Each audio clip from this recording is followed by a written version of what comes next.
Hi guys, my name is Michael Jarris. It's February 26th. It's a Friday. I'm happy. You're happy. We're all happy. Today we're going to be listening about the MLB, the NHL, and NFL. We're going to be learning about what an artist, a black artist, uses to connect his childhood to today's world. It's actually really good. We're going to learn about what to watch on Netflix, and we're also going to listen to some sweet, sweet, sweet music. Choice is yours. This time on Power Report. Cue the intro.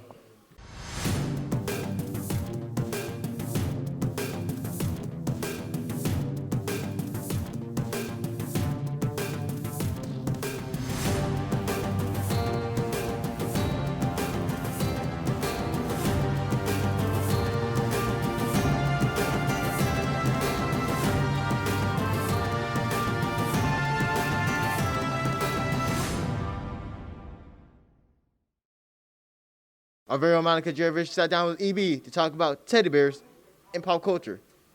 I have no idea what that's actually really about, but trust me, me and you both are about to see the exact same thing at the exact same time. This is Monica Jervicius reporting for PTV, and this is Pirates Report. Black History Month has helped communities delve into the world of art and culture by black artists. In neighborhoods like Chicago's Pullman area, murals have been painted to showcase the rich history of the community, such as the legendary Pullman Porters.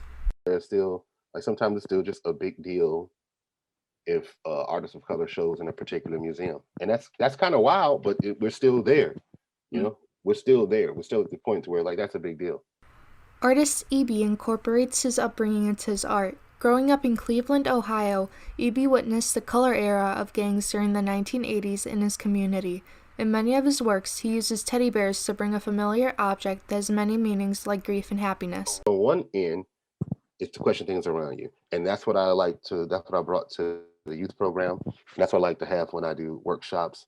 E.B. didn't start his journey by aspiring to be an artist. He started it by analyzing his surroundings and making that into art. E.B. was surrounded by live art while growing up, as his father was a musician, but he was fully introduced to the art world in college. He is inspired by artists like Black Panther Party illustrator Emory Douglas. And that's so inspiring to me because it's getting easy. There's so many ways to make art and post it. Like, people make stuff, post it, and they're like, yay, so now I guess I'm part of the revolution because I made a picture. And there's so much more to it than that. I'm not saying nothing's wrong with that, but there's so much more to it than making a picture or making it your own YouTube channel and be like, yes, I'm part of the thing. No, people need real help. The year 2020 brought insight to the Black rights movement to many people who are not of color. However, E.B. said it did not inspire him to create new art, as this is an old practice. E.B. has participated in protests and rallies for years, working with teens and others in the community with all aspects of his work. What is it about this place, United States, where we feel we still have to group together and make these certain things? And I think there's a historical aspect of belonging to something. And even though, yes, of course, we're Americans, but there is a historical aspect of I have to take care of you, you have to take care of me, and we have to make our own thing. Our communities have to come together to bring all of our artists of color into the spotlight, as their art deserves to be loved and appreciated. The art world plays a significant part of our society to bring communities together during both difficult and peaceful times. This is Monica Jervicius signing off for PTV's Pirate Report. Our very own Alyssa Reed has the latest on what to watch on Netflix and other streaming services. Ladies and gentlemen, let's watch. This is Alyssa Reed reporting for PTV and Reed's Reviews. 2020 has proved to be a difficult year in all areas. One area that was greatly affected are movie theaters. Streaming services have surged and are thriving. According to Wall Street Online newspaper, box office ticket sales in 2020 collapsed by 82% to just 224 million tickets, compared to 2019's 123 billion tickets. Streaming services such as Netflix are dominating entertainment consumption. Netflix has agreed to release a new movie each week of all of 2021. I'll be reviewing one of the released movies called The White Tiger. The White Tiger is about a driver named Balram living in India. It follows how he tries to leave poverty and rise to the top. I typically don't watch international films, but the trailer did catch my attention. Poor versus the rich is a relevant topic around the world and something that's brought up in the movie frequently. I think this did a great job of character development and evoking empathy. I recommend that others watch it. I'd rate it a 4 out of 5 stars. This has been Alyssa Reed reporting for PTV in Reed's Reviews.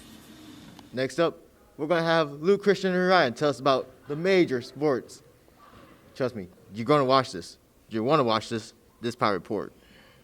Hello, Pirates. This is Christian Courtney, This is Luke Jordan. And this is Ryan Keck. and we are reporting for PTV. In today's segment of Pirate Report, we'll be talking about the return of sports. For the NBA, things are looking all right. Many games this season have been postponed due to COVID-19, which I find weird because for the NBA playoffs last year, when COVID was still a thing, there were no games postponed. But this is because they had stricter protocol for COVID. Whereas this year, I think they're kind of being more easy on the protocol, which isn't the smartest because they're playing a whole 82-game season, which is the normal length for an NBA season. I personally think if they don't tighten up on the rules for COVID, then the NBA is heading into the wrong direction. And now for the NHL, Commissioner Gary Bettman condensed the season to 56 games only, shorter than their original 82-game season that is normally played. You may be surprised, but this is actually not the shortest NHL season of all time. The NHL lockout was 53 games, crazy stuff. Anyways, the NHL so far have had few delayed games due to COVID, and the overall procedure is going great.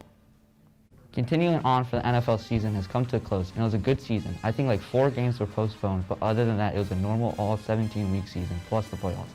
Toward the end of the season, they started letting fans in the stadium, which really didn't affect the players. The COVID cases didn't rise, and they offered to have 28,000 fans at the Super Bowl. Fans are actually a huge part of the game because they make the away team nervous by chanting and being loud. 28,000 fans at the Super Bowl kind of made sense, but kind of didn't. But overall, the NFL had a good season, even with COVID still being a thing in the world. This has been Christian, Luke, and Ryan reporting for PTV. Go Pirates! Okay, my bad. As we proceed with the program, we're going to listen to Maura's presentation about old school artists. You'll see why I might enjoy this one. Coming up on Pirate Report. Good afternoon. I'm Maura McGarvey reporting to you for PTV. When you think of the most famous classical composers, you most likely think of Beethoven or Mozart, but you've probably never heard of this black musician and composer, Joseph Bologne Chevalier de Saint-Georges. Born into French royalty on the island of Guadeloupe in 1745, not much is known about his childhood, but given his skill level, we can infer that he practiced a great amount as a child. He became a major star in Paris in the 1770s because he arranged and conducted for a famous composer that you probably know, Haydn. He was most known for symphonies, sonatas, and violin concertos, being a violin player himself. A couple examples of songs are Symphonie Concertante in G major.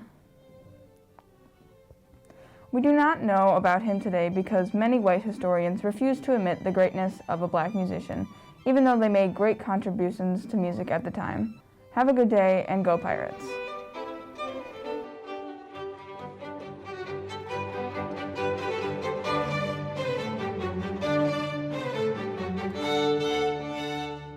That's all for this episode of Pirate Report. I'm Michael Jarris, reporting for PTV. Have a good evening.